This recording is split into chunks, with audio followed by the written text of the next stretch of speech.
Jérémy Rubinstein est docteur en histoire contemporaine à l'université Panthéon-Sorbonne, spécialiste de l'Argentine et de la violence politique. Mathieu Rigouste, lui, est docteur en sciences sociales, engagé dans différents mouvements de lutte contre la violence policière. Jeudi 20 octobre 2022, ils étaient à la librairie Ombre Blanche pour la présentation du livre de Jérémy Rubinstein, Terreur et séduction, une histoire de la doctrine de la guerre révolutionnaire, paru aux éditions La Découverte.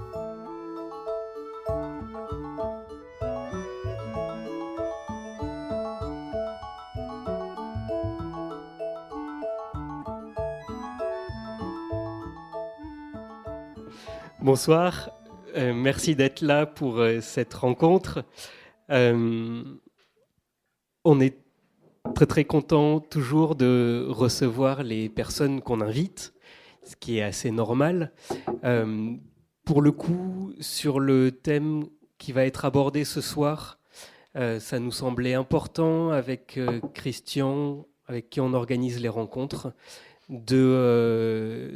d'essayer de partager et de rendre vivant ce livre de Jérémy Rubinstein qui est publié à La Découverte, de pouvoir aborder la thématique de la doctrine des guerres révolutionnaires, notamment à cette période-ci, où on sait tous les problèmes dont on parle beaucoup, de violences policières, de violences étatiques, mais à un moment de pouvoir aborder un petit peu l'histoire des doctrines derrière ces violences et de comprendre que ce ne sont pas juste des violences individuelles, mais bien des questions qui sont organisées, qui ont une histoire, qui ont une évolution et une histoire aussi très française.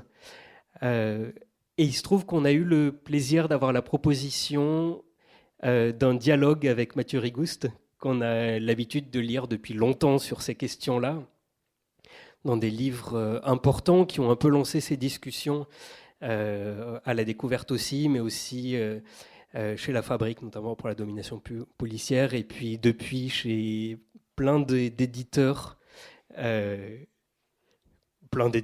quand même, toujours très bien choisis et toujours très actifs sur ces questions-là. Donc, je les remercie vraiment tous deux d'avoir accepté ce dialogue, cette discussion, et d'avoir accepté ensuite d'échanger avec vous ce soir autour de ces questions. Je pense que ça devrait pouvoir être assez riche. Donc, je vous laisse en leur compagnie et je vous remercie à nouveau d'être là. C'est à vous. Merci pour l'invitation. Et puis, Mathieu va commencer à présenter le sujet. Et puis, après, j'essaierai de vous raconter comment ça a commencé, comment j'ai écrit ce livre. Voilà. Et ben voilà, je vais pas le redire une troisième fois. Du coup, je vais essayer d'animer un petit peu ça et qu'on puisse discuter ensemble dans un dernier temps. Alors, comme ça a été dit, on est là pour discuter de systèmes de violence d'État. On était encore dehors en train de justement d'essayer de voir si on utilisait bien les bonnes catégories. On est dans des approches de recherche, c'est-à-dire aussi qu'il faut douter quand on a des nouvelles sources qui arrivent, des nouvelles manières d'approcher les choses. Et on peut transformer nos modèles, faire tomber des hypothèses, les faire évoluer, etc. Et donc c'est des choses qui sont en discussion en permanence. Et effectivement, donc moi je fais de la recherche indépendante en sciences sociales. La contre-insurrection, les doctrines de guerre dans et contre les populations, ça fait partie des fils rouges de mon travail sur le système sécuritaire. Notamment l'une des thèses que je défends depuis l'ennemi intérieur, c'est que la restructuration sécuritaire du capitalisme passe par une sorte d'expansion de ces doctrines de guerre dans la population, où on voit finalement les guerres coloniales, en particulier, pas seulement, servir de sorte de laboratoire et de vitrine, de rouage de la transformation des sociétés. Je vais essayer de vous donner quelques pistes pour rappeler comment s'est constituée cette problématique. Et puis peut-être, j'hésitais un peu à dire que c'était peut-être devenu un champ quasiment universitaire, mais aussi militant, ces questions-là. En tout cas, ces problématiques sont passés dans les discussions, dans les luttes, dans les pratiques. Et ben peut-être qu'on peut revenir sur ça. Jérémy, on parle au début du livre, la première thèse qui vient poser la question du retour de la permanence de la doctrine de la guerre contre-révolutionnaire. C'est une thèse de Gabriel Péries qui va passer être passé sous silence quasiment, et qui va être relevé à certains endroits dans certains cercles universitaires, peut-être au début des années 2000, et notamment parce qu'elle va influencer profondément un livre qui, lui, va être très remarqué, qui est le Escadron de la mort de Marie-Monique Robin, et qui finalement, en mettant en lumière pour une des premières fois, alors qu'en fait l'institution militaire, elle le savait depuis assez longtemps, l'exportation d'une doctrine française, d'une approche française de la contre-insurrection en Argentine va aussi rendre pour le public, de manière, va faire connaître cette doctrine plus qu'elle ne l'était en dehors de l'institution militaire. À peu près au même moment, on commence à comprendre qu'il y a quelque chose aussi d'un système idéologique et technique derrière le génocide des Tutsis au Rwanda, qui va donner lieu à un livre de David Servenet et Gabriel Péries qui s'appelle Une guerre noire, et où du coup là on commence à voir qu'on est face à quelque chose qui a été d'une certaine manière internationalisé et qui ne s'est pas du tout arrêté au début des années 60 comme le gaullisme l'avait mis en scène. On est un peu pareil, au début des années 2000, on voit aussi ressurgir toute une série d'éléments symboliques et de référentiels qui renvoient à cette doctrine française de la contre-insurrection dans la guerre civile algérienne des années 90, où on voit à la fois des dispositifs, mais aussi dans l'histoire de certains cadres, sous plusieurs aspects. La question apparaît, donc là, dans un livre de Louni Sagoun et Jean-Baptiste Rivoire, qui s'appelle France-Algérie. Bref, la question commence à se poser de manière internationale, et c'est dans cette séquence-là que moi je transforme mon doctorat en un livre qui s'appelle L'ennemi intérieur, et qui lui vient ajouter une question en plus, qui est une question qui était née dans une rencontre au tout début des années 2000 avec François-Xavier Verschave, une des personnes qui a participé à concevoir le concept de France-Afrique et qui était au centre de l'association Survie, qui lutte contre tout ça, et qui racontait ça aussi, que lui aussi avait vu la permanence de cette doctrine dans les formes du néocolonialisme français en Afrique, et avec qui on avait commencé à discuter, parce qu'à partir de mes travaux, moi je voyais beaucoup de choses de cette doctrine revenir à l'intérieur. Alors dans les réseaux Pasqua par exemple, dans les modes de répression des quartiers populaires, dans la transformation des prisons, etc.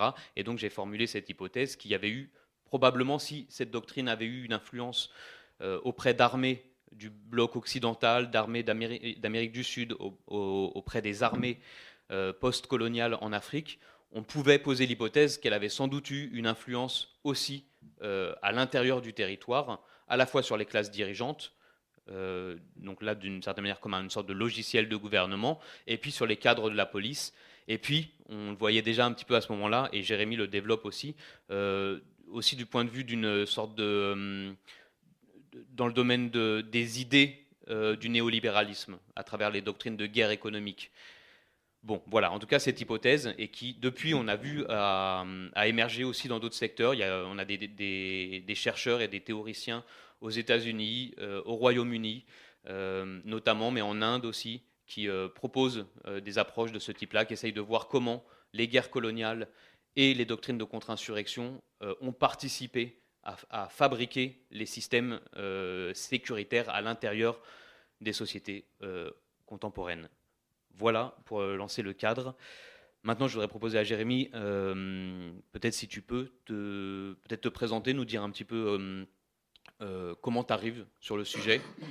Et après, si tu peux nous raconter la manière dont tu as travaillé, nous donner un peu accès à ta méthodologie, à ton terrain. Voilà. Oui, merci. Alors, oui, en fait, j'arrive un petit peu par hasard sur ce sujet. En tout cas, comment dire, moi, je suis historien de formation. J'ai fait un doctorat sur l'histoire contemporaine post-dictature en Argentine, sur l'Argentine en Argentine, des années 80. Et donc, entre autres, j'étais assez familiarisé avec l'armée argentine, l'histoire de l'armée argentine, et bon, probablement, et évidemment qui est très marquée par la dernière dictature, qui était extrêmement sanglante. Et, et donc, j'avais toujours entendu parler un peu des influences françaises sur les militaires argentins. Mais la manière dont je suis arrivé là est un peu particulière, parce qu'en fait, je suis tombé sur un roman qui s'appelle Les Centurions, qui était traduit en espagnol. Enfin, moi, je suis tombé sur un bouquiniste dans une collection en Argentine qui est assez prestigieuse, c'est-à-dire que c'est les mêmes qui publient Albert Camus, Green, enfin c'est la littérature internationale très connue de premier plan, et ce Jean Lartegui, Les Centurions. Voilà. Et je lis, et j'en avais déjà entendu parler, mais je l'avais jamais lu. Et je le lis, et je reste assez stupéfié quoi, par l'apologie des parachutistes dans tous leurs crimes, entre autres. Non seulement la torture, mais la justification de la torture, en fait, c'est là que se popularise le scénario de la bombe à retardement, qui justifie les tortures dans toutes les séries qu'on peut voir aujourd'hui, et dans tous les films, donc quelque chose de très populaire. Et donc je commence à enquêter donc, sur ce livre, quoi. Je me demande comment il est arrivé là. Et puis du coup, je m'intéresse à l'ouvrage original en France, comment il a été publié en 1960 en France. Et donc, peu à peu, je me rends compte que voilà, je vois apparaître ce mot de doctrine de guerre révolutionnaire. Bon. Et puis finalement, je présente une communication. Alors moi, je suis indépendant, je travaille avec aucune institution.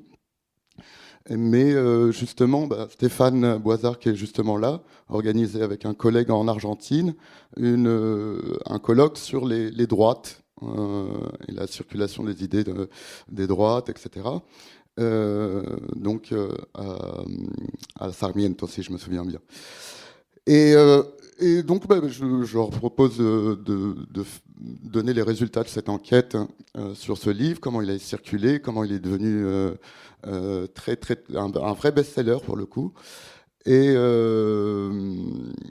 voilà. Et c'est à partir de la publication de cette communication que François Gess de La Découverte m'a contacté, parce qu'il était intéressé de la manière dans laquelle je pointais, en fait.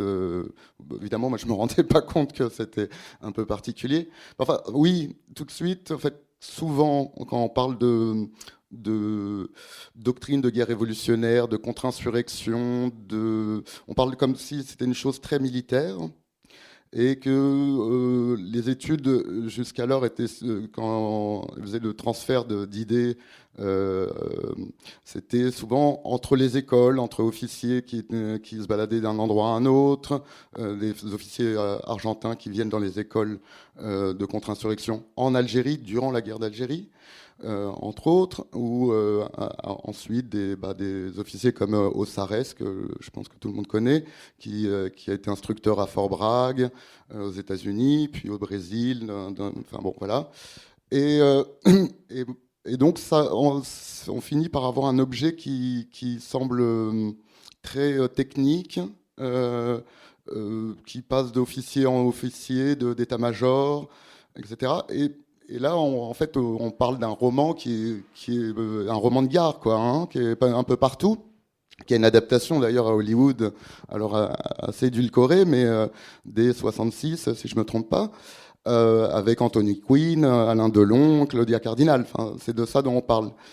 Et donc, voilà, la question qui s'est peu à peu développée, c'est comment, en fait, pour moi, qui m'intéressait plus, c'était comment, en fait, au contraire, très loin d'un savoir ésotérique de militaire, c'était quelque chose qui se diffusait dans l'ensemble de la population, à travers ces produits culturels de masse. Et pourquoi c'est important ? Parce que justement, les gens là pour le coup, les militaires qui pensent la guerre psychologique, l'enjeu et l'arme par laquelle ils pensent gagner une guerre, c'est à travers la population. L'enjeu et l'arme, c'est la population. Donc il faut absolument convaincre une partie de la population pour participer à la répression d'ensemble. Donc, enfin, en l'occurrence, contre les indépendantistes. Hein, donc, voilà. Donc, voilà. Alors, d'abord, ça se pense. Il y a quand même un père fondateur parmi les Français, c'est Charles Larcheroy, qui est un officier de la coloniale, qui commence à lier plusieurs idées à partir d'observations en Indochine. En gros, la question générale, c'est comment se fait-il que nous, armée française, avec je crois que c'était 150 000, le corps expéditionnaire, 150 000 personnes, des armes, des avions, etc., on ne parvient pas à... on s'enlise dans une guerre contre une armée bien moins armée, etc. Et donc, il va considérer que le Parti communiste, le Viet Minh, parvient à enserrer la population à travers des associations et à tenir toute la population de manière avec des associations de jeunesse, des associations pour les vieux, pour les tout quoi, comme ça, et que ça va être chapeauté par le parti et que on va créer une société totalitaire où toute la population craindra de se mettre du côté français. Et donc il va proposer en fait de faire exact la même chose en fait, mais côté français. Ce qui veut dire qu'on a abouti assez rapidement à une idée d'espèce d'ingénierie sociale totale où on va reconfigurer la société, donc avec des déplacements massifs de population. En Algérie, c'est très très très massif, qu'on va construire des soi-disant villages qui sont en fait des espèces de châteaux forts, ou enfin des châteaux, des camps, des camps, oui, voilà. Et où voilà, toute la vie des personnes va être complètement encadrée et par ailleurs ultra paupérisée, mais ça, théoriquement, c'est pas le but, mais en fait, dans la réalité, oui. Et voilà. Alors, je ne sais pas très bien comment poursuivre. Moi, je t'invite très bien à essayer de nous expliquer comment tu as travaillé, ta méthodologie, quel terrain aussi tu as constitué. Alors, ah oui. Alors moi, c'est surtout quand même un travail essentiellement de synthèse. Comment dire ? Donc j'ai surtout lu les travaux des autres et essayé de les articuler dans une histoire un peu plus longue que ce qui était auparavant fait. Il y a énormément de monographies qui donc sont extrêmement intéressantes. Et on se disait avec François Geste qu'il fallait faire un petit peu le point et de poser un peu un jalon, enfin poser de nouvelles questions, essayer de poser de nouvelles questions et faire le point de tout ce qui avait été fait. Enfin, en fait, qu'une partie, puisque c'est vraiment gigantesque en fait. Mais ceci dit, alors pourquoi cette extension dans le temps ? parce que en fait, finalement, je remonte au 19e siècle. C'est parce que, justement, comme je vous disais, c'est ces officiers de la coloniale, en fait, qui vont théoriser la doctrine en question. Et eux disent que c'est à partir d'observations en guerre d'Indochine, mais on se rend totalement compte, quand on voit un siècle d'armée coloniale, la coloniale, hein, qu'il y a un savoir-faire de maintien de l'ordre colonial qui est déjà... c'est un siècle de savoir-faire qui s'accumule, quoi. Et donc, en fait, ils vont puiser complètement dans cette ressource. Donc, c'était important de remonter et de montrer que dès les années 1850, on avait déjà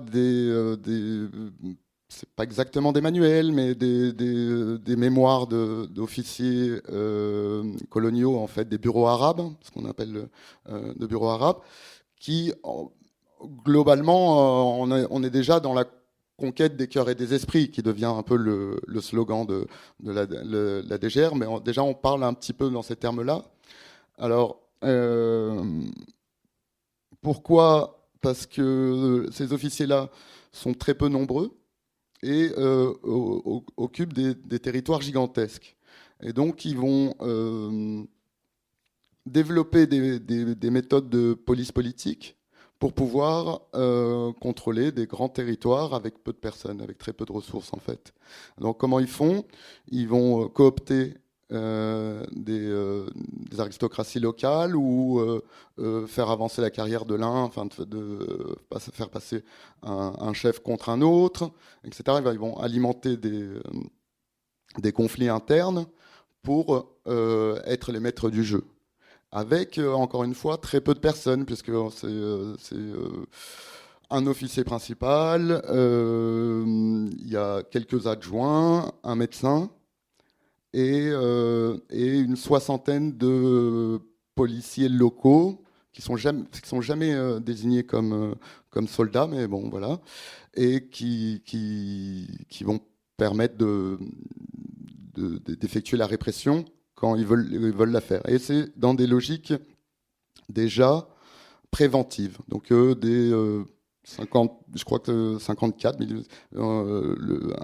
un officier que je cite, il explique que leur but, c'est de sentir s'il va y avoir un soulèvement, et comme ils connaissent très bien le terrain, de savoir qui va se soulever demain, pas encore, hein, mais en passe de se soulever, et de pouvoir les enlever durant la nuit et les tuer préventivement, en fait. Voilà. Et donc ça, c'est un peu, c'est une logique qui a, en tout cas, qui a fait ses preuves, puisque c'est globalement avec ça que s'est maintenu l'ordre colonial. Enfin, pas que, hein, il y a quand même, ça c'est, on parle de très peu d'officiers et il y a des énormes contingents par ailleurs. Alors, donc comment j'ai travaillé ? Oui, simplement à la fois entre un mix de sources, voilà, qui sont accessibles. Hein. Moi, alors je suis pas du tout dans les documents secrets, tout ça, c'est pas trop mon. Enfin, de temps en temps, parce que de temps en temps, c'est intéressant. Mais encore une fois, moi, ce qui m'intéressait, c'est plus des documents qui ont de l'influence sur la société, donc qui sont en fait très accessibles. Ensuite, j'ai essayé de faire d'essayer de montrer, puisqu'on parle beaucoup de guerre psychologique, on parle donc beaucoup de propagande. Donc je voulais montrer que quand les lâcherois commencent à théoriser ce qu'ils font, il y a ce qui est disponible, c'est déjà une trentaine d'années où on commence à être très au point sur la propagande, quoi. C'est-à-dire, donc je suis beaucoup revenu sur l'entre-deux-guerres et en expliquant les principaux outils qui avaient été utilisés. Donc c'est assez facile, enfin c'est vite repérable puisqu'on peut identifier à des personnes et des systèmes des systèmes politiques qui sont adossés à ces propagandes, ou l'inverse, c'est-à-dire le nazisme avec Goebbels. Pour le communisme, la personne qui m'a plus intéressé, c'est Willy Münzenberg, qui est un peu la personne qui a organisé la propagande depuis Berlin pour le Parti communiste. Et bon, je vous invite à voir un peu ce personnage qui était très important jusqu'à sa mort en 1940. Et du côté états-unien, j'ai pris Bernays, puisque on commence. J'ai pas essayé de chercher. J'ai pris un peu pour fixer un peu les outils qui sont facilement là présents pour les gens qui théorisent. Bon, j'ai essayé d'expliquer d'où venaient leurs idées, quoi. Donc voilà. Et c'est dans ces années-là qu'ils se développent intellectuellement, ces officiers-là.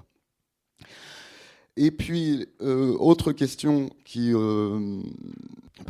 surgit aussi durant la Seconde Guerre mondiale et qui était un petit peu un mystère pour moi, c'est pourquoi outre ces officiers coloniaux qui développent la théorie, qui l'appliquent sont essentiellement ils ont plusieurs nominations, mais bon, c'est des services, ce qu'on appelle plus ou moins des services, des forces spéciales aujourd'hui. Donc, durant la Seconde Guerre mondiale, ce sont les commandos. Et puis ensuite, qui deviennent les parachutistes en termes génériques. Et donc c'est un petit peu une autre génération d'officiers qui sont assez particuliers, puisque c'est les gens qui sont parachutés sur la fin de la Seconde Guerre mondiale et qui sont très peu nombreux et qui vont organiser leur fonction, c'est organiser les maquis en fait. Ça va être à la fois de leur donner de la puissance avec des armes et de l'instruction. C'est important parce que, en clair, ce que j'essaye de montrer, c'est qu'un bon commando, c'est surtout un bon pédagogue. C'est-à-dire que, dans l'archétype du commando de la Seconde Guerre mondiale, ça s'appelle les Jetbergs, c'est seulement 3 personnes qui sont parachutées ensemble. Donc il y a un officier principal qui a une fonction très politique. Il y a un instructeur qui a un gros bras, globalement, qui va offrir une instruction aux maquis plus ou moins déjà organisés. Et puis la radio qui est importante puisque c'est par là c'est la source du pouvoir. Et donc, ce qui m'a intéressé, c'est d'abord que cette première expérience de guerre pour ces gens-là, en fait, il n'y avait pas du tout de distinction entre civils et militaires, puisque de fait, c'était des civils qui étaient des combattants.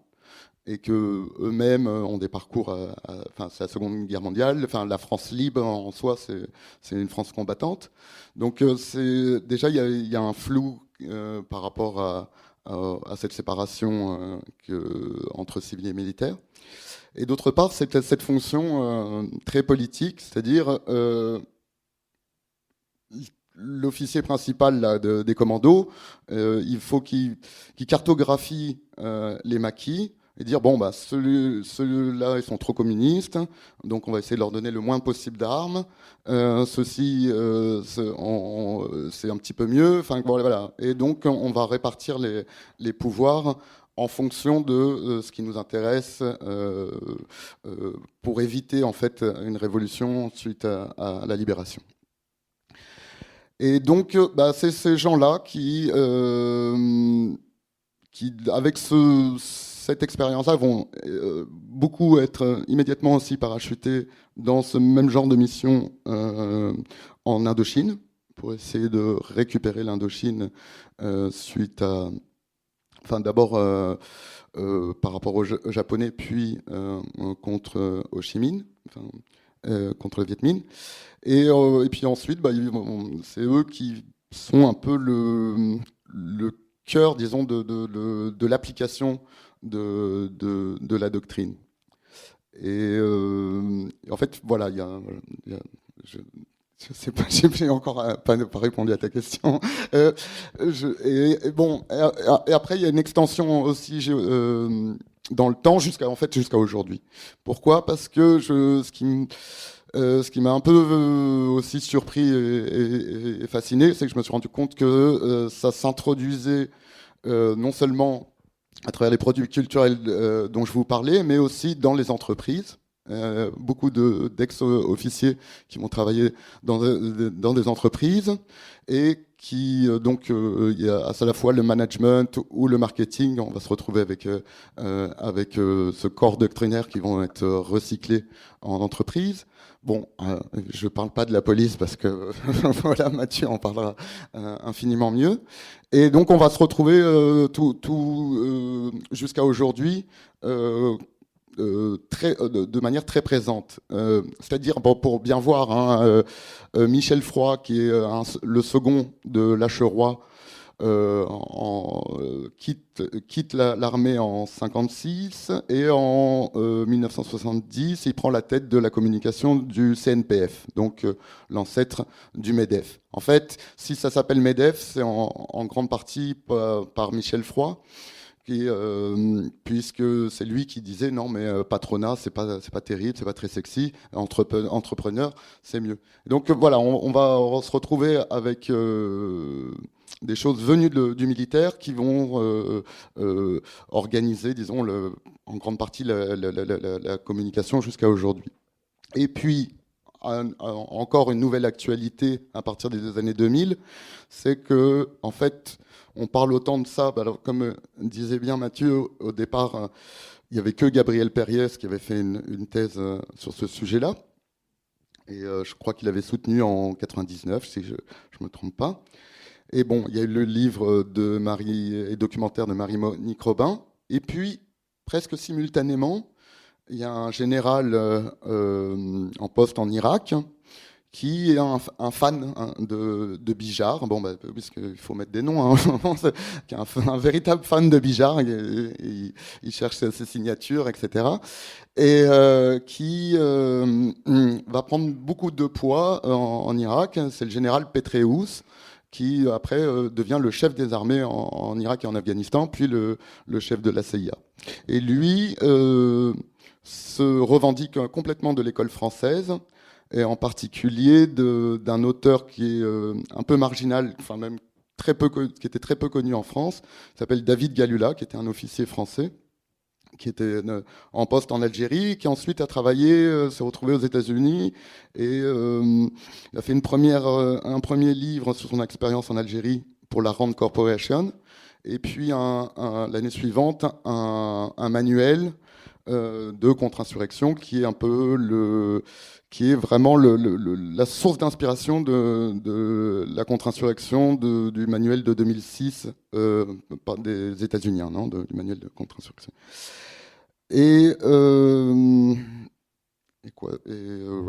Donc, je pense que du coup, on comprend bien toute l'actualité du sujet. Du coup, on comprend un peu cette espèce d'énorme extension dans le temps que j'ai faite. Voilà.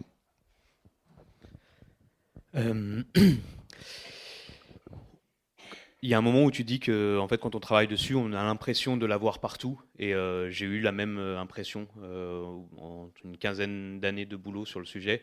Mais cette impression, il semblerait qu'elle soit fondée. On a effectivement, quand on travaille sur ça, toute une série de faisceaux, d'indices qui nous montrent que l'approche contre-insurrectionnelle, la grille de lecture de la guerre dans et contre les populations, est devenue l'un des logiciels principaux de gouvernement dans le monde actuel. Alors aussi bien dans des doctrines, officiellement dans les nouvelles doctrines militaires états-uniennes, françaises aussi. L'armée française a aussi republié une doctrine de contre-insurrection dans laquelle elle fait explicitement référence à tout ça au début des années 2010. On a, tu le cites aussi, donc un manuel OTAN qui est trouvable sur Internet et qui explique comment mener des opérations de contre-insurrection. On parle de guerre, de guerre dans les populations avec des systèmes de disparition, etc. Vous pouvez aller sur le site de l'OTAN et vous avez un cours, vous pouvez avoir un cours ou voir, demander, c'est des universitaires et des militaires qui vous offrent. C'est très diffusé, c'est très très diffusé. Et donc on a eu un retour et en légitimité d'un côté, mais effectivement une diffusion des idées, des pratiques qui sont liées à tout ça. Alors, moi j'avais posé des questions autour de ça déjà dans l'ennemi intérieur. Après, je l'avais développé un petit peu dans la domination policière, qui essayait de se dire, c'est pas juste parce qu'il y a des cadres et des officiers qui ont circulé un petit peu partout dans le monde et qui ont distribué ça. Parce qu'effectivement, il y a un commerce qui va avec tout ça. C'est-à-dire que quand Osarès promeut l'approche française, il va promouvoir aussi des matériels qui vont avec. Pas seulement lui, mais bon, il va travailler pour Thomson aussi, notamment. Et on a cette espèce de double figure assez régulière. Tu parlais de Michel Froid. On a aussi, dès les années 50, le patron de la Samaritaine suit les cours de contre-insurrection en tant qu'officier de réserve, et il va demander à des officiers spécialistes en contre-insurrection de venir diffuser leur savoir auprès de ces cadres, disons de la pensée capitaliste et du commerce, pour essayer de renouveler l'approche. Et donc on a cette espèce cette double approche qui va complètement rayonner à partir de l'émergence des doctrines de guerre économique et de la restructuration libérale dans l'après 68 et jusqu'à aujourd'hui. On la retrouve un peu partout. Maintenant, on s'était dit qu'à un moment, il fallait qu'on trouve un moyen, avec tout ça, et dans le peu de temps qu'on a avec vous, de voir ce qu'on faisait politiquement de tout ça. Et du coup, je vais lancer quelques autres pistes, parce que pour ma part, c'est le sous-entendu de mes recherches. C'est-à-dire l'idée, c'est d'avoir des méthodologies rigoureuses en sciences sociales pour produire des outils pour les luttes. C'est-à-dire qu'on a besoin de vérité, on a besoin d'une compréhension rigoureuse de ce à quoi on fait face. Je pense que Jérémy est aussi dans cette approche-là pour changer les choses, pour faire face à la catastrophe et aussi pour construire quelque chose d'autre. Et dans cette approche-là, j'ai apporté un autre élément dans un projet et un livre qui s'appelle Un seul héros, le peuple, qui est sous-titré La mise en échec de la contre-insurrection par les soulèvements populaires de décembre 60 en Algérie, où du coup j'étudie une séquence qui a elle aussi été complètement marginalisée et qui est 3 ans après la dite bataille d'Alger, où du coup on ne se l'est pas encore dit, mais peut-être au moins autant que les Centurions, le film La bataille d'Alger et ce à quoi il fait référence, c'est-à-dire ce déploiement de la contre-insurrection dans Alger entre janvier et septembre 57, sont peut-être les référentiels les plus partagés dans le monde, qu'on fait circuler cette doctrine quand bien des gens n'ont pas lu du tout les textes théoriques et n'étaient pas des historiens des séquences désignées. Et ben le film La bataille d'Alger a été l'une des vitrines de tout ça. Et c'est aussi ce qui continue à permettre à l'armée française et aux industries militaires et sécuritaires françaises d'essayer de briller sur le marché mondial de la défense et de la sécurité. Il y a ce mythe de la bataille d'Alger et cette idée qui a été déployée par l'armée française dès septembre 57, qui était qu'à travers la contre-insurrection, à travers la doctrine de la guerre contre-révolutionnaire, elle avait réussi à en finir définitivement, avec l'ennemi intérieur, avec la résistance algérienne, avec un processus révolutionnaire. Et cette idée-là a accompagné la globalisation, le déploiement international de la doctrine française, mais des doctrines de contre-insurrection en général, autour de cette idée que, bah oui, si on fait la guerre dans et contre les populations, on peut en finir avec les résistances, on peut en finir avec les mouvements, avec les rébellions, avec les mouvements révolutionnaires. Et donc dans ce travail sur Un seul héros, le peuple, j'ai bossé sur une séquence qui est en décembre 60, où finalement juste 3 ans après tout ça, on a une insurrection généralisée des classes populaires en Algérie et qui vont aller jusqu'à arracher l'indépendance, alors que effectivement les cadres du FLN et de la LN, les directions politiques et militaires de la révolution avaient été massacrés par la contre-insurrection. Donc de ce point de vue-là, la contre-insurrection fonctionne à massacrer, mais comme Jérémy l'a dit, est-ce qu'elle a plus de technicité que ça ? On peut se poser la question. Parce que, en fait, et certains militaires l'admettent, quand on regarde les déploiements contre-insurrectionnels un peu partout dans le monde, la pacification, comme ils disent, ça ne marche pas longtemps.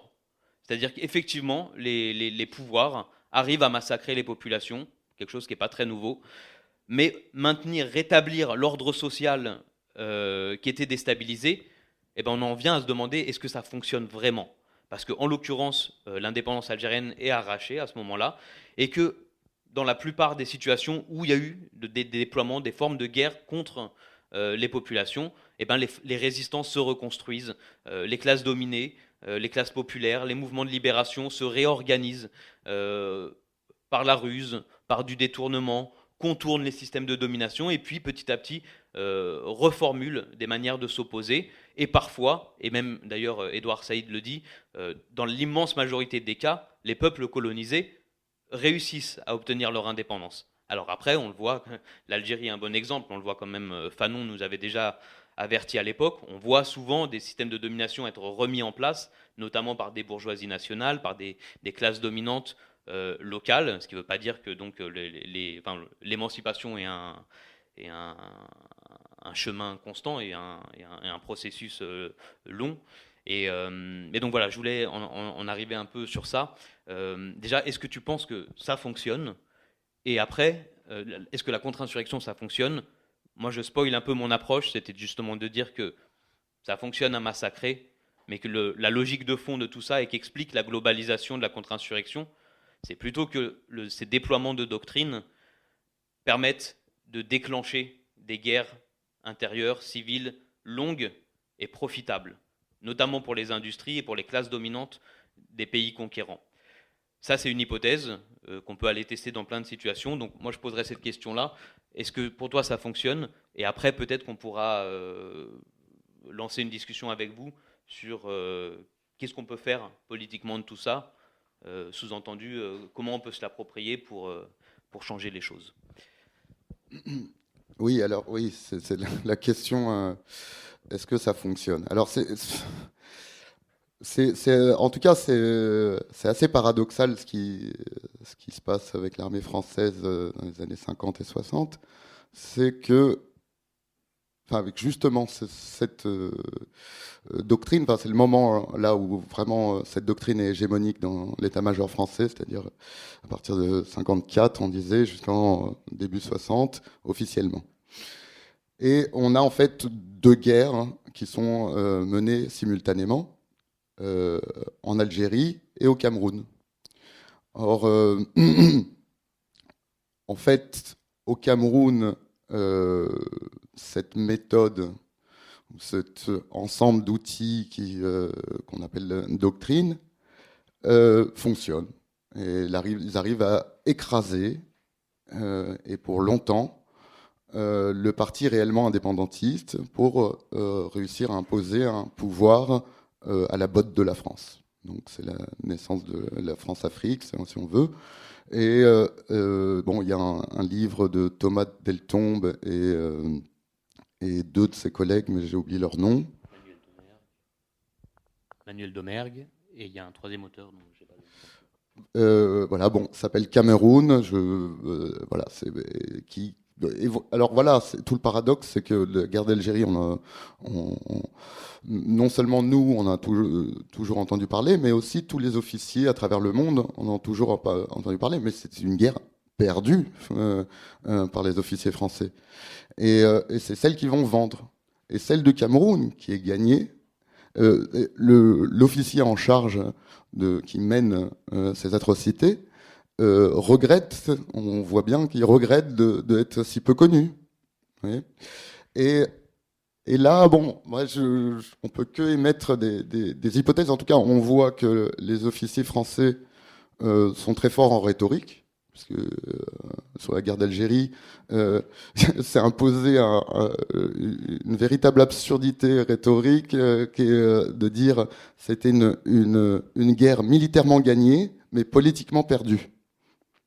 Ça n'a strictement aucun sens, et encore moins pour ces officiers qui, justement, ne distinguent pas politique, sociale et guerre, où tout est entremêlé. Donc justement, pour eux, ça a encore moins de sens. Néanmoins, ça, je vous invite à regarder les journalistes, des universitaires qui aujourd'hui encore parlent de guerre militairement gagnée et politiquement perdue. Non, c'est une guerre perdue et il y a énormément de fiascos un peu partout. Alors moi, je me suis moins posé la question des peuples dans ce livre-là. Je m'étais déjà cassé les dents dessus durant ma thèse, mais bon, c'est évidemment fondamental d'essayer de saisir les résistances ou au contraire les abattements populaires. Mais donc je me suis demandé surtout sur quel était le rôle de la médiatisation justement. Enfin, comment l'Algérie, en fait, du fait de sa médiatisation, ça a été à la fois sa vitrine pour vendre cette doctrine à travers le monde, et c'est à la fois, à mon avis, un des raisons de son échec. Parce que ça crée aussi des résistances internationales, il y a tout un ensemble de choses qui se créent. Et donc, la question de la médiatisation me paraît essentielle, parce que la guerre au Cameroun, pour le coup, on en a très peu entendu parler. Mais ça ne veut pas dire qu'elle n'est pas médiatisée. D'abord, les personnes qui se la prennent sur la tête savent de très bien de quoi ça retourne. Et en plus, la France a besoin de la médiatiser dans l'ensemble de la France-Afrique. Parce qu'il faut que tout un chacun sache ce qu'il en coûte de vouloir une véritable indépendance. Et donc cette question, elle traverse un petit peu tout le livre. Je la repose aussi en comparaison entre le Chili et l'Argentine. Et c'est un peu une récurrence auquel j'essaye d'apporter quelques réponses dans le livre. Voilà. Merci Jérémy. Je vous avoue que je pense qu'on pourrait partir sur un séminaire ou 3 semaines de discussion. On n'a pas des masses de temps. Du coup, comme on voulait pouvoir échanger avec vous, peut-être de notre côté, on va arrêter de développer et voir si vous avez des interventions ou des questions en particulier. Sinon, vous inquiétez pas, on va savoir comment repartir. Mais... Oui, j'aurais une question donc, par rapport au côté public de cette doctrine, puisqu'aujourd'hui elle est publiée dans des manuels de l'OTAN, comme vous le disiez, de l'armée américaine, française. Comment une telle doctrine peut être publiée et rendue publique au niveau autant médiatique et du coup, comment se fait-il qu'elle est acceptée entre guillemets par les populations occidentales aujourd'hui ?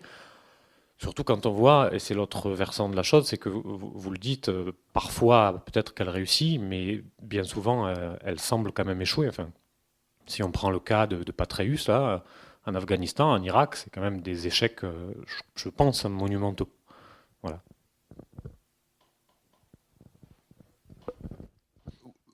Oui, en tout cas, comment dire ?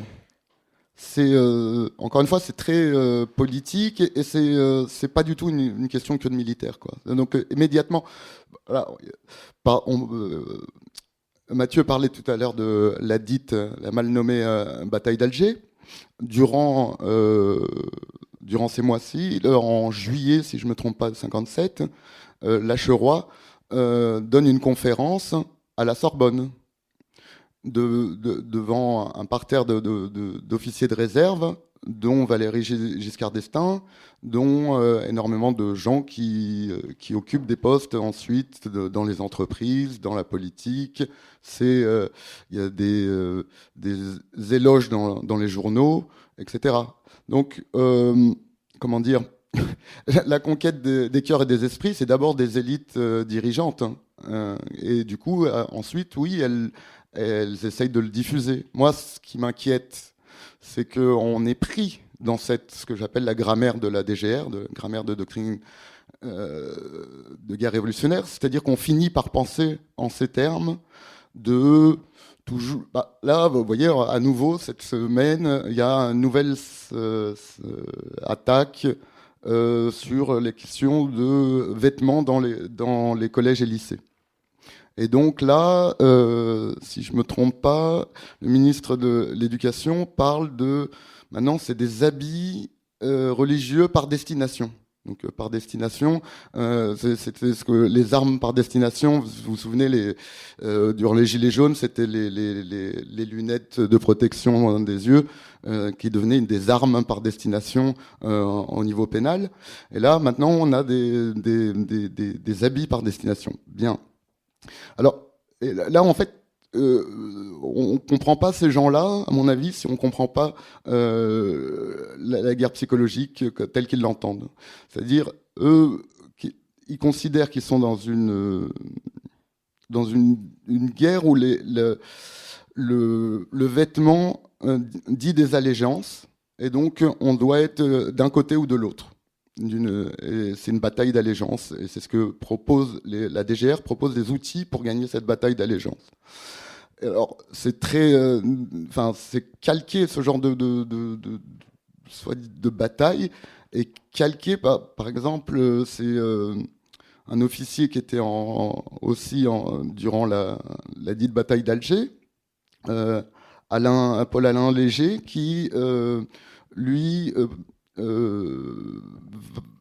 va dans la Casbah avec des retournés, des anciens militants FLN qui travaillent désormais pour le maintien de l'ordre colonial, et ils sont habillés de bleu de chauffe. Après, ça devient la bleuite, mais enfin, l'épisode qui m'intéresse, c'est ils rentrent dans des bistrots et ils mettent la musique, ils distribuent des cigarettes et ils sortent les dominos, qui sont supposément interdits par le FLN.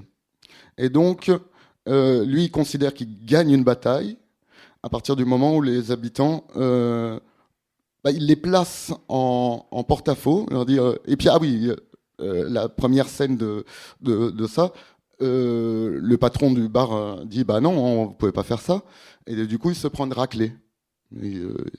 Devant tout le monde, etc. Et donc, voilà. Et il dit, dans la première journée, on a obtenu que plein de bistrots recommencent à mettre de la musique, etc.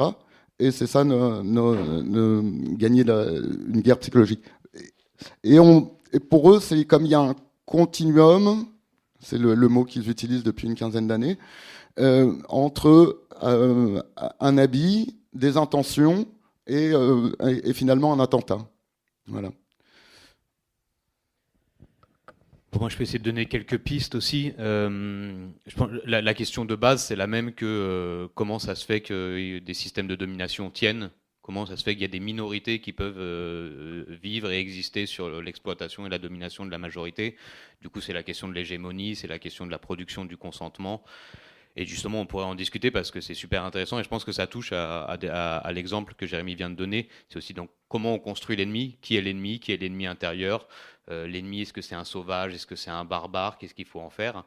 Et du coup, là, pour le dire clairement, par exemple, dans l'existence aujourd'hui, la possibilité de déployer ces logiciels contre-insurrectionnels partout, ça repose aussi sur le fait qu'il y ait des médias dominants partout dans le monde qui nous expliquent que nos ennemis, c'est l'étranger, c'est le musulman, c'est le révolutionnaire, c'est etc. Et du coup, pour revenir à ça, c'était un début de discussion qu'on avait, mais parce qu'on en venait même à se demander est-ce qu'il y a vraiment besoin de parler de doctrine. Alors, il y a effectivement un moment où, disons peut-être entre 54 et 60, où vraiment ça fait doctrine en France, où on a des textes qui disent il faut agir comme ça. On pense au TTA 117 par exemple, qui est un texte sur le maniement de l'arme psychologique, etc. Mais en fait, maintenant où on le voit, ces logiciels contre-insurrectionnels partout, c'est pas tant des doctrines que des répertoires d'idées et de pratiques dans lesquels les cadres des armées, les cadres de la police, les cadres du management vont piocher des idées et les adaptent en fonction de la situation Et dans la situation, il y a toujours des résistances, il y a toujours des gens qui s'opposent. Par exemple, dans les livres que moi j'ai beaucoup étudiés pour comprendre les phénomènes contre-insurrectionnels, j'ai aussi été lire pas mal de livres qui sont tombés dans l'oubli, mais qui ont été écrits, notamment dans les années 60 et 70, par des guérilleros, qui étaient devenus, par la pratique, par la confrontation avec la contre-guérilla, des experts en contre-guérilla aussi. Bon, et tout ça pour dire que aussi dans la manière dont la doctrine ou ces répertoires sont formulés, aux différentes époques jusqu'aujourd'hui, il y a aussi plein de choses qui sont traduites dans un langage pour être acceptables. Et puis il y a des dispositifs qui sont complètement, tout simplement cachés. Le bombardement au napalm des régions vidées de population, on ne trouve pas d'archives qui disent ça, il n'y a pas d'endroit où c'est... Par contre, on nous dit qu'il faut déplacer les populations pour les protéger du félaga, pour les protéger du subversif, etc. Et là, on vient toucher à quelque chose dont on parle tout à l'heure, mais c'est cette même fiction qu'on a, parce que quand on regarde le fonctionnement quotidien de la police dans les quartiers populaires, dans les prisons, le long de la politique des frontières, toute la violence, toute la souffrance que ça produit, on pourrait se demander la même chose, mais comment ça se fait que ça tient ? Bon, ça tient notamment parce qu'on nous explique depuis qu'on est enfant que la police est là pour nous protéger. Et on retrouve ça là dans le manuel OTAN de contre-insurrection, qui est disponible en ligne, et qui est un texte qui vient légitimer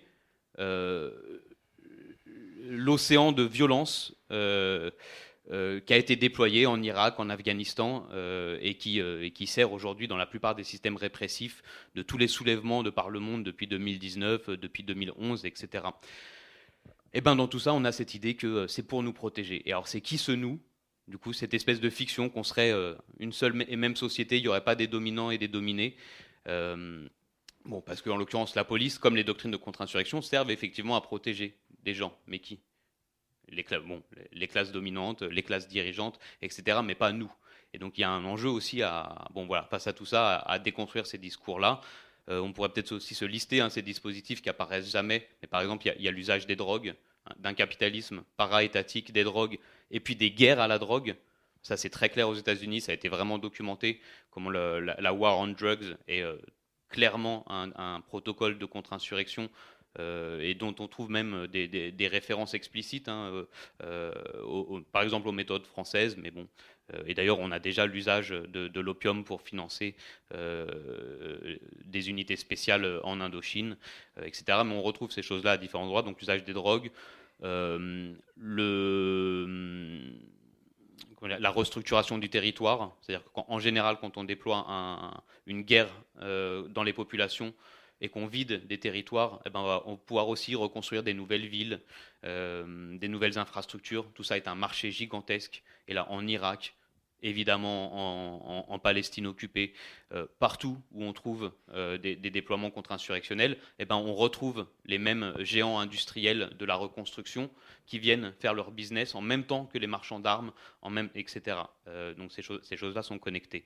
Bon, bref, pour dire, il y a toute une série de dispositifs contre-insurrectionnels qui ne sont pas dits clairement, et ceux qui sont évoqués clairement, on parle de conquête des cœurs et des esprits. Ça passe bien comme ça.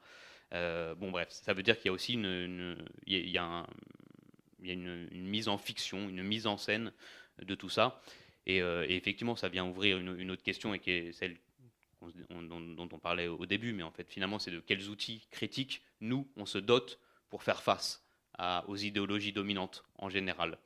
Et là, on peut le lancer. Mais finalement, là, qu'est-ce qu'on est en train de faire ? On est en train de partager des idées, des connaissances. On essaye de réfléchir ensemble. On est déjà dans des pratiques d'auto-éducation populaire, des choses comme ça. En tout cas, moi, sur cette question-là, j'y arrive de cette manière-là, en se disant qu'il faut qu'on invente, qu'on continue la proposition de l'éducation populaire sous différentes formes, c'est-à-dire de créer des manières de produire de la connaissance critique collectivement, par en bas, et de la partager pour nourrir des luttes, pour nourrir les combats sociaux.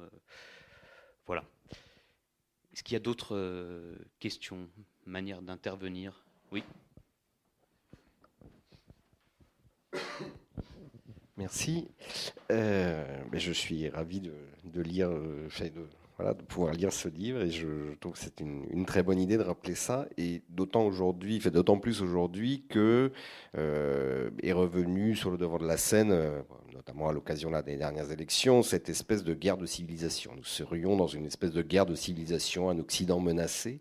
Et je pense que là où tout ce qui a été présenté, je n'ai pas encore lu le livre, mais tout ce qui est présenté me paraît fondamental, c'est-à-dire qu'il faut vraiment revenir à cet imaginaire colonial de la France qui va enseigner la civilisation au peuple barbare et qui apporte la civilisation dans le monde entier. Donc, la colonisation est forcément vue comme quelque chose de très bon, et que tout ce qui se met en place autour de cette colonisation, c'est-à-dire un développement économique, des infrastructures, etc., est vu comme quelque chose de positif.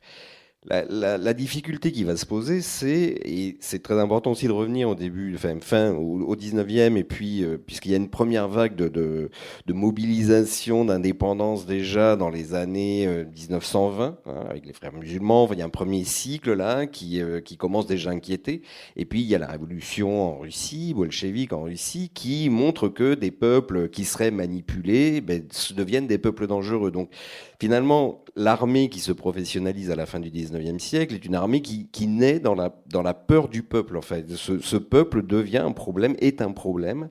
Alors avec la conscription, on essaie de former, on essaie d'endoctriner, on va dire, enfin d'avoir un continuum entre la population et ce corps-là professionnel qui est là censé pour nous protéger. Donc.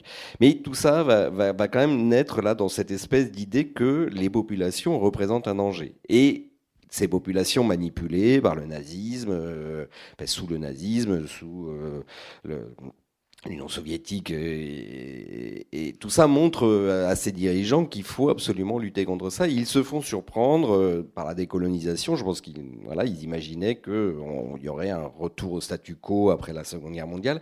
Et en fait, c'est là qu'ils commencent à diffuser, alors qu'ils perdent toute leur guerre, quoi. C'est là qu'ils commencent, ils ont perdu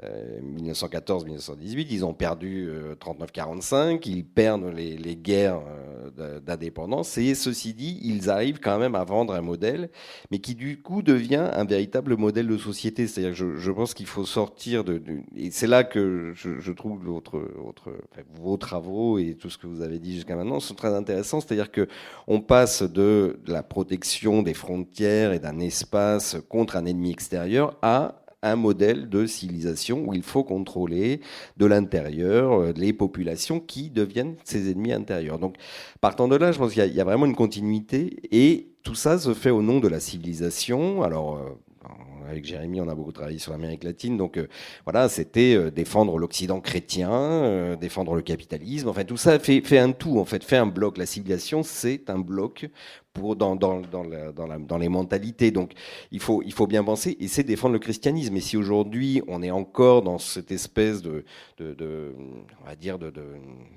débat nauséabond autour de la civilisation, c'est que finalement c'est encore la question de la chrétienté, de sa domination dans le monde, et des bienfaits de cette domination, hein, parce qu'il y a eu cette idée que même le Parlement français a été jusqu'à voter une loi pour démontrant les bienfaits de la colonisation. Donc on est encore dans cet univers. Alors Pascal Blanchard, il travaille beaucoup par exemple sur cet univers de la colonisation qui est un impensé français, mais qui vient nourrir complètement une logique de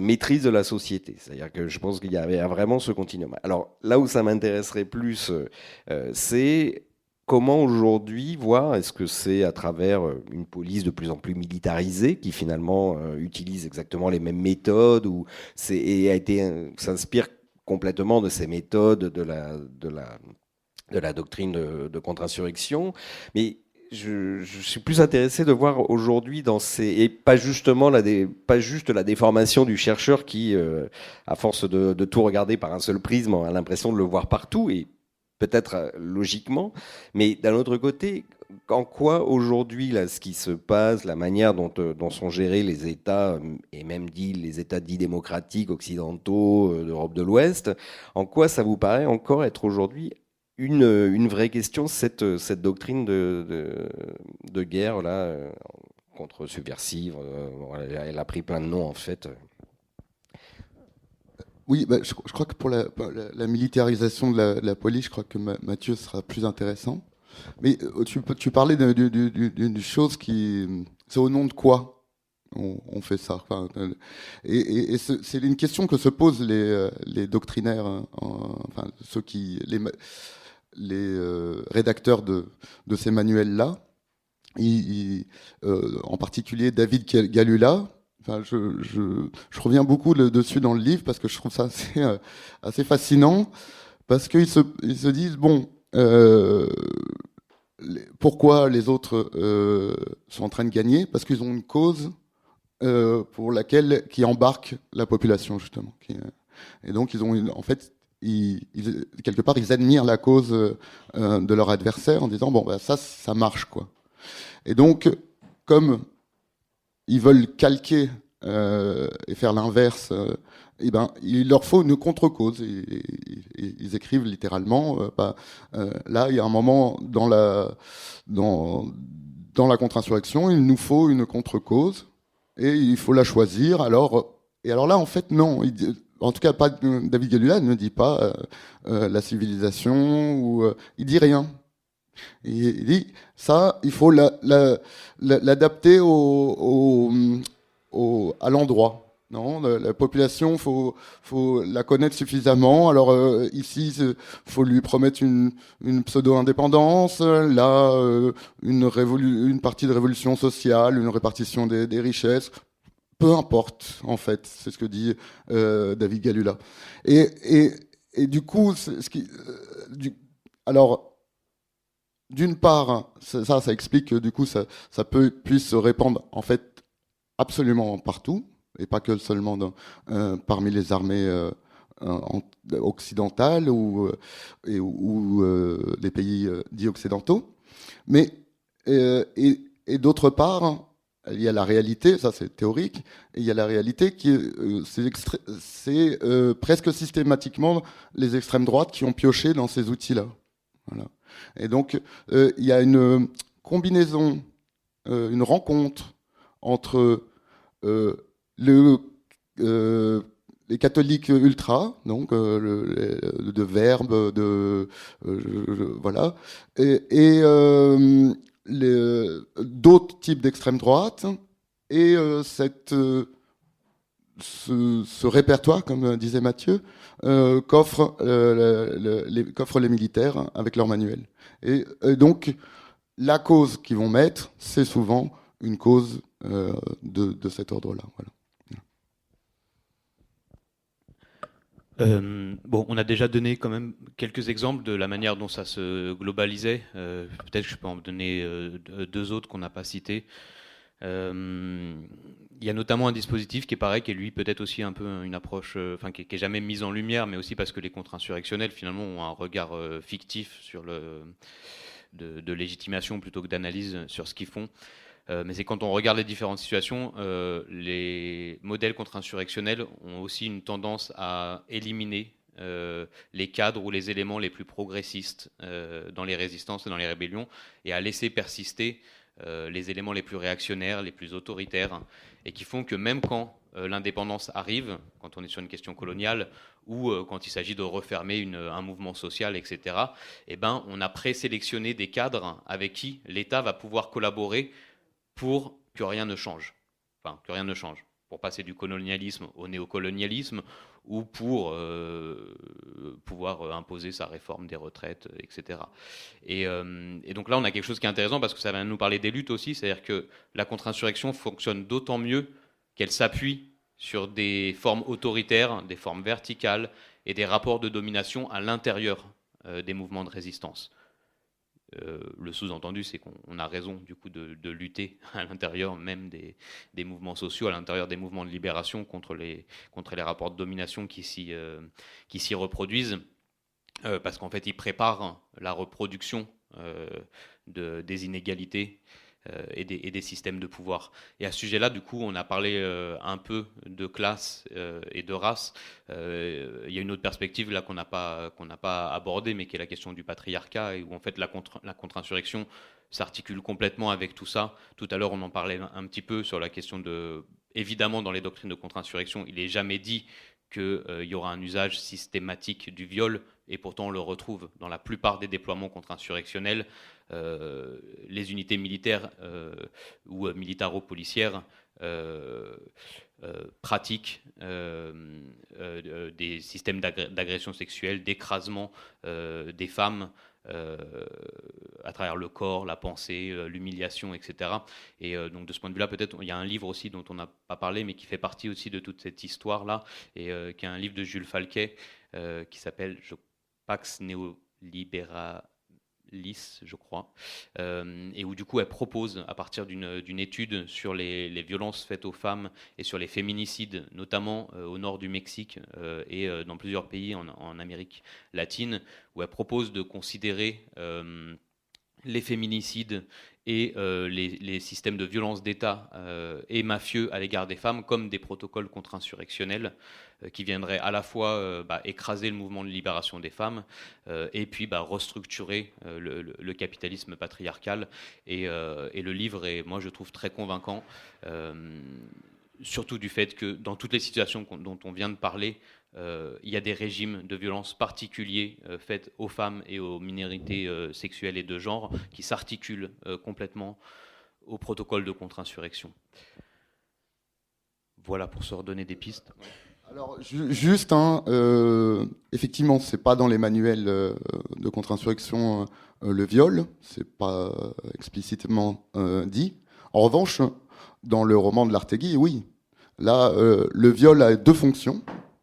L'une, c'est donc la scène, c'est un officier qui viole une militante. Le mot viol n'est pas utilisé explicitement, mais c'est la passion, etc. Et suite à cette relation sexuelle violente, elle dénonce tous ses camarades. Vous voyez ? Donc, violente, ouais, enfin, en tout cas une agression sexuelle, donc, et donc ça a une fonction d'information, c'est au même titre que la torture, que les autres tortures et que tout type de retournement. Le viol est explicitement mis en scène dans cette perspective. Et quelques pages plus tard, les Français embarquent toutes les femmes de la Casbah et les mènent à laver leur linge dans la laverie commune. Et là, le mot est explicitement dit, dans cette sorte de viol collectif, voilà, et cette fonction-là, après, ils ramènent les femmes chez elles, et à ce moment-là, l'auteur dit, du coup, elles penseront peut-être à prendre un amant parmi les Français, et puis du coup, vous voyez, elles se sont rendues compte que leurs hommes, ils étaient pas capables de les protéger, etc., etc. Donc là, voilà, cette partie-là est très sûre. J'apprécie que vous parlez de la question du viol, parce que en réalité, c'est une impensée incroyable des guerres, hein. Moi, je suis pas journaliste, je suis pas historien, tout ça, mais je m'intéresse au viol. Enfin, je m'intéresse avec terreur au viol qu'il y a eu lors de l'avancée de la Wehrmacht en Union soviétique. 1 million, 2 millions peut-être, hein. Et bien. Au jour d'aujourd'hui, je ne connais aucun livre qui parle de ça. Qu'est-ce qui se passe ? L'armée allemande a des commandants qui ne respectent pas la Convention de Genève. Donc le soldat, oui, a tout libre choix d'agir comme bon lui semble. Donc dans les années 42, par exemple, après l'opération Barbarossa, lors de l'opération Barbarossa, Eh bien, les soldats rentrent dans les maisons des villages soviétiques, surtout vis-à-vis des Juifs. Hein. C'est plus qu'autorisé. Et ben, ils y vont, quoi. Des femmes qui sont violées 40 fois. Et il n'y a aucune sanction de ça, puisqu'il y a une complicité avec le commandant. Et ces gens qui violent, ce sont des Allemands moyens, hein, et même pauvres. Et même des gens qui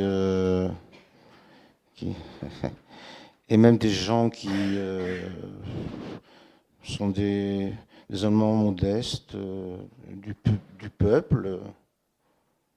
Eh bien, et pourquoi cette histoire n'est pas connue?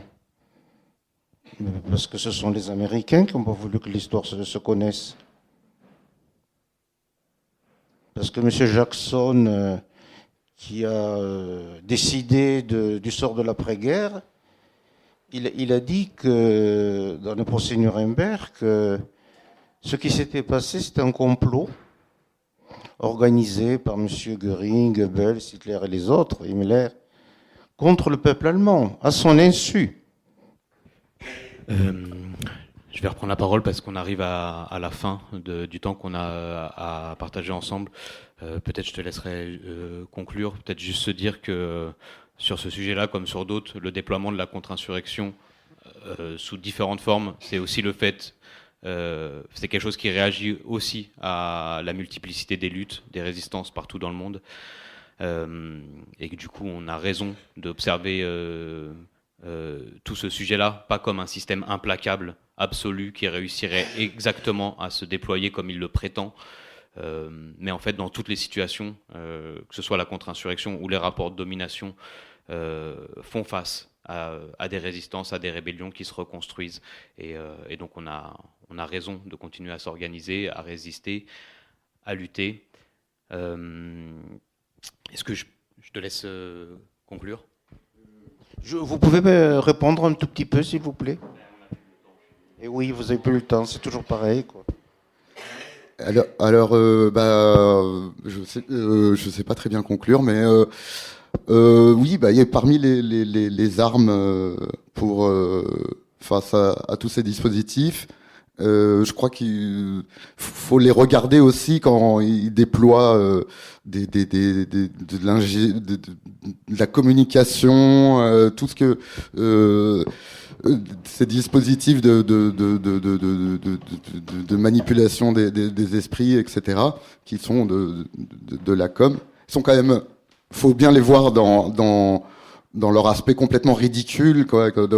Souvent, c'est quand même très dérisoire. Il suffit de suivre des discours de ministres ou quoi, mais ça, il y a un moment, je pense qu'il faut en rire, et que ça, c'est quelque part la dérision, le rire. C'est une de nos armes pour les défaire un petit peu, parce que sinon, les prendre au sérieux tout le temps, c'est aussi jouer de leur logique et voilà. Et donc bon, c'est juste ça, parce que ça fait 1h30 qu'on parle de choses très violentes qui vraiment font du mal. Côtoyer ces gens-là, c'est difficile. Je pense qu'à un moment, il faut réussir à les défaire en s'extrayant aussi, et puis repartir comme Mathieu le disait. Voilà.